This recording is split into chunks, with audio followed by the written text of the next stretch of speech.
पहले की सरकार को क्या कहेंगे? बिल्कुल, उसको तो हमें आपको कहने की जरूरत नहीं है। कोर्ट ने, बिहार की जनता ने उसको जंगल राज बताया। वो जंगल राज था लालू और उनके परिवार का, उनके गुंडों का, उनके बदमाशों का, रंगदारों का। वो गुंडा राज था, जंगल राज था। ये बात तो कोर्ट ने कहा, ये बात बिहार की जनता ने पिछले 2005 से 20 वर्षों से ये दिखाया है। लेकिन वो राज बहुत खराब था, इसलिए अब कम खराब वाला अच्छा है, ये भी बात ठीक नहीं। नीतीश बाबू ने, जनता ने लालू जी के जंगल राज को नकारा, तभी तो नीतीश जी को मुख्यमंत्री बनाया।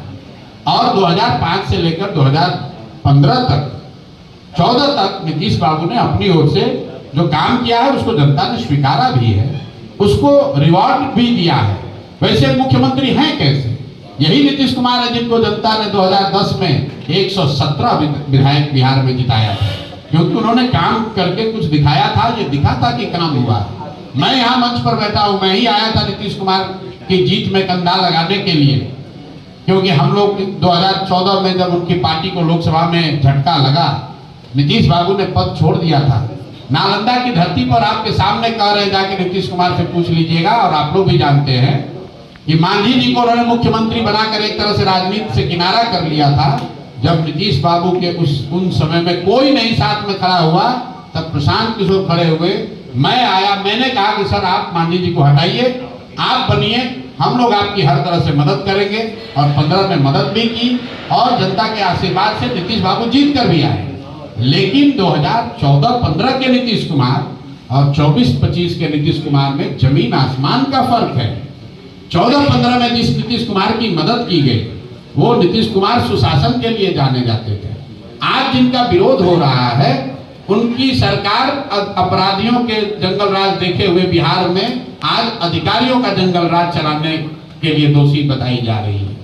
जिस नीतीश कुमार की हम लोगों ने मदद की थी, वो व्यक्ति था कि नेता के तौर पर वाजपेयी जी जब प्रधानमंत्री थे, रेल मंत्री गैसल पश्चिम बंगाल में दुर्घटना हुई तो नीतीश बाबू ने पद से इस्तीफा दे दिया। ये कहा कि 200 व्यक्ति मर गए, कैसे मैं रेल मंत्री बना रहूंगा। आज वही नीतीश कुमार हैं, बिहार के कई हिस्सों में जहरीली शराब से दुर्घटना हो जाती है, लोग मर जाते हैं। नीतीश बाबू पॉकेट में हाथ डालकर हंसते हुए बोलते हैं कि जो पिएगा वो मरेगा। जिस नीतीश कुमार का विरोध साथ दिया था, वो नीतीश कुमार थे जो चुनाव नहीं हारे थे। 2014 में नीतीश बाबू चुनाव नहीं हारे थे, उनका दल लोकसभा में हारा था, लेकिन राजनीतिक मर्यादा उनमें बची हुई थी, उन्होंने दल से पद से इस्तीफा दे दिया। आज जिस नीतीश कुमार का विरोध कर रहे हैं, वो नीतीश कुमार हैं जो चुनाव हार गए हैं।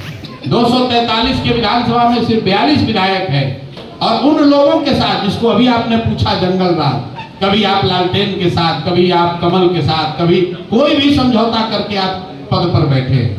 तो लोकतंत्र में आपको ये बताया जाता है कि जब कोई नेता, जब कोई दल, कोई विचारधारा आपको पसंद आए, ठीक हो, उस पर भरोसा हो, तो आप उसके साथ खड़े होइए, उसको वोट दीजिए, ये आपकी जिम्मेवारी है। लेकिन वही लोकतंत्र, वही संविधान आपको ये भी बताता है कि अगर वो दल, अगर वो नेता, अगर वो विचारधारा आपके आशानुरूप काम नहीं कर रही है, तो नागरिक होने के नाते आपकी जिम्मेवारी है कि उसका विरोध भी कीजिए। इसीलिए तो चुनाव 5 वर्ष पर होता है। नहीं तो एक बार आपने नालंदा में नीतीश कुमार को वोट दे दिया, एक बार बिहार में नीतीश कुमार को वोट दे दिया, फिर चुनाव की जरूरत क्या है? तो जीवन भर वही रहेंगे। 5 वर्ष पर चुनाव इसीलिए तो होता है कि आपने 5 वर्ष में जो वादा किया वो किया पूरा या नहीं किया। भूमि सुधार का क्या जो कार्यक्रम नीतीश बाबू की सरकार ने शुरू किया है, इसमें हर दिन हालात ये है कि कोई घर ऐसा बाकी नहीं जिसमें घर में, परिवार में झगड़ा न लगे। जमीन के दाखिल खारिज में, रसीद कटाने में, जमाबंदी में, हर जगह लोगों को 10,000, 20,000, 25,000 रुपया घूस देना पड़ रहा है। हालात ये है कि आप लोग तो पत्रकार हैं, रोज देखते होंगे कि बिहार सरकार में राजस्व विभाग जो है वो उनके जनता से धन उगाही का सबसे बड़ा सोर्स बन गया है। नीतीश बाबू का नाम सुशासन बाबू रखा गया है, इसी धरती से वो आते हैं। तो मैं ये देखना चाहता हूं कि नालंदा में कल्याण बिगहा में किसानों को या भूमि के मालिकों को घूस देना पड़ रहा है कि नहीं देना पड़ रहा है। यहाँ रसीद क्या बिना घूस के कट रहा है, क्योंकि लोग बताते हैं। और जब मैं नीतीश जी के साथ था तो ये देखता भी था कि नालंदा के हर मामले को चीफ मिनिस्टर के ऑफिस से देखा जाता है। तो अगर नालंदा में ये 3 बात सही पाई गई तो आप समझ सकते हैं कि बिहार के दूसरे हिस्सों की क्या हालत होगी। तो 11 तारीख को पार्टी के इस कार्यक्रम का हस्ताक्षर अभियान हम लोग शुरू कर रहे हैं, जिनमें ये 3 बिंदुओं को हम लोग कवर करेंगे कि जिन 94 लाख परिवारों को 2-2 लाख रुपया आपने कहा था जातीय जनगणना कराकर, उनको अभी तक 1 रुपया मिला कि नहीं मिला, या फिर जैसे मोदी जी का 15 लाख रुपया हर परिवार को देने का वादा जुमला साबित हुआ। आप भी ये मान लीजिए कि बिहार में भी आपने ये जुमला ही फेंका था। दूसरी बात, जिन महादलितों ने आपको आज 18-20 साल से मुख्यमंत्री के कुर्सी पर बैठाया है, कम से कम आपके गांव के महादलितों को वो जमीन मिली है कि नहीं, नालंदा में उन लोगों को जमीन मिली है कि नहीं, ये देखने आएंगे। और तीसरी बात जो मैंने आपको बताया कि पूरा बिहार ये भूमि सर्वेक्षण के नाम पर, भूमि सर्वे के नाम पर जो धन उगाही हो रही है, क्या नालंदा कल्याण बिघा उससे अछूता है, हरनौत उससे अछूता है, अस्थावा में वहाँ नहीं हो रहा, ये देखने के लिए भी 11 को आऊँगा। और आज इसलिए आए हैं कि चूंकि जैसा मैंने बताया 3 बरस से यहाँ आए नहीं थे, साथ ही यहाँ रात दिन मेहनत करके जन स्वराज की सोच को घर घर पहुँचाने में लगे हैं। तो ये मेरी भी जिम्मेवारी है कि हम आकर अपना कंधा उसमें लगाएं। इसी के तहत हम यहाँ आए हैं, क्योंकि अगर मुझे मान लीजिए कि कुछ गलत करना है तो मैं कैमरे पर ये थोड़ी कहूँगा कि मैं आपके साथ धोखा करने वाला हूँ। तो मैं तो मन से कहता हूँ, आप मेरे भाषणों को सुनेंगे तो मैं तो मन से कहता हूँ कि आप बिल्कुल प्रशांत किशोर पर भरोसा मत कीजिए, क्योंकि जो पहले के नेता हैं, चुनाव से पहले तो हर आदमी अच्छा ही बोलता है। हम लोग ये नहीं कहते हैं कि आप हम पर भरोसा कीजिए, हमको वोट दीजिए, हम आएंगे, हम सुधार देंगे।